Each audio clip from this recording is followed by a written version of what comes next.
Friends good morning అండి. Welcome back to my channel. అందరూ ఎలా ఉన్నారండి? నేనైతే చాలా బాగున్నాను. దుర్గా నవరాత్రుల్లో ఈరోజు అయితే 2వ రోజు అనమాట. ఈరోజు అఖండ దీపం అయితే ప్రారంభించాలి అనుకున్నాను. అయితే దాంట్లోకి నార్మల్ వత్తులు కాకుండా దారం వత్తులనే పెద్దగా కొంచెం మందంగా తీసుకున్నాను. వీటిని మనం కొంచెంగా పైకంటే సరిపోతుంది. ఇదిగోండి, ఇదైతే అఖండ దీపము. మనం జనరల్గా అయితే చిన్నగా ఉన్న వత్తులు తీసుకుంటాం కదా, ఇంత చిన్నగా ఉంటాయి. చూద్దాం దీనికి వేరియేషన్ ఎంత వస్తుందో హైట్. ఇంకోండి, రెగ్యులర్గా ఉండేదానికంటే డబల్ ఉంది. ఇలానైతే వస్తుందన్నమాట. కొంచెం మందంగా తీసుకున్నాను, ఎందుకంటే దాని యొక్క హోల్ కొంచెం లావుగా ఉంటుంది కాబట్టి. ప్రారంభించాను. అందుకని నిన్న మార్నింగ్ నేను అమ్మవారి ఫోటో తెచ్చుకోవాలన్నమాట. ఈవినింగ్ తెచ్చుకుని నార్మల్ దీపం ముట్టించుకున్నాను. అక్కడ దీపం ముట్టించాలి అనిపించింది. అందుకని నా దగ్గర ఉన్నటువంటి ఇత్తడి దీపంలో ఈ యొక్క పెద్ద దీపాన్ని తీసుకున్నాను. దగ్గర మనకి ఒక 300 ml వరకు అయితే ఆయిల్ పడుతుంది. ఈ దీపమే మనం మార్నింగ్ పెడితే ఈవినింగ్ వరకు ఉంటుంది. అదైతే ఎక్కువసేపే ఉంటుంది. దాంట్లో నేను దారం బత్తే వేసుకున్నాను. చాలా వెడల్పు హైట్ అయితే ఎక్కువ తీసుకున్నాను. మనకు అది అయిపోయిన కొద్దీ స్లోగా పైకి అంటూ ఉంటే అది మంచిగా ఉంటుంది. అక్కడ దీపానికి ఇది బాగుంటుందేమో, పర్ఫెక్ట్ గా ఉంటుందేమో అనిపించింది ఇలాంటి దీపాలు అయితే. తర్వాత నిత్య దీపారాధనలో కూడా ఈ విధంగా అలంకరణ చేసుకున్నాను. ఇక్కడ అమ్మవారికి మనమైతే ఆరెంజ్, తర్వాత వచ్చేసి యాపిల్ అయితే ప్రసాదంగా తీసుకున్నాను. తర్వాత అమ్మవారి అష్టోత్తరాలు చదువుతూ పూలతోనైతే అర్చన చేసుకున్నామైతే.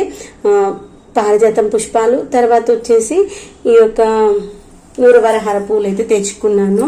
ఇదిగోండి, ఇక్కడైతే దీపారాధన కోసం అన్ని రెడీ చేసి పెట్టేసుకున్నాను. దీపారాధన అయితే ఏకవతితో చేసుకుందాము. ఓం దుర్గాదేవి నమః. ఓం శ్రీమాత్రే నమః.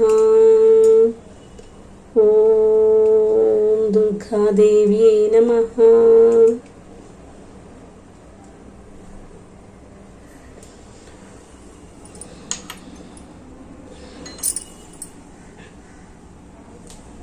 ఒక్కసారి మనము వత్తిని చేతితో కొంచెం అలా అంటే వచ్చేస్తాం.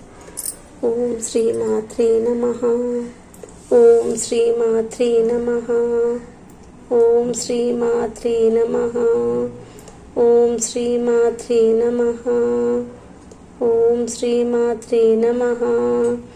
ఓం శ్రీమాత్రే నమః. ఓం శ్రీమాత్రే నమః. ఓం శ్రీమాత్రే నమః. ఓం శ్రీమాత్రే నమః. ఓం శ్రీమాత్రే నమః. ఓం శ్రీమాత్రే నమః.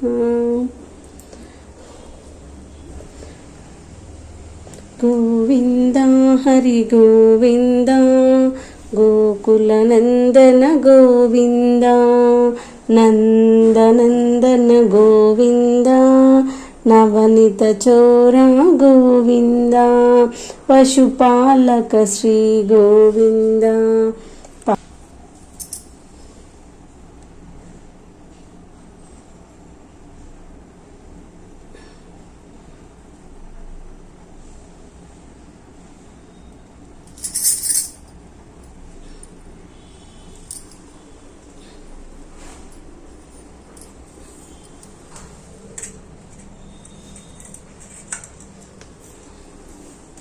ఇప్పుడైతే నేను అమ్మవారి అష్టోత్తరాలు చదువుకుంటూ ఈ యొక్క పూలతోనైతే అర్చన చేసుకుంటాను. అందుకే ఇక్కడ స్పేస్ వదిలేసా అన్నమాట.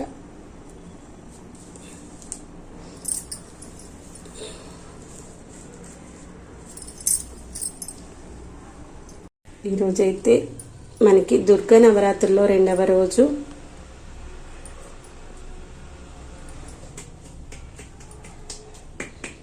అమ్మవారికి ఫైనల్గా ధూపంతోనైతే హారతి ఇవ్వడం అయిపోయింది.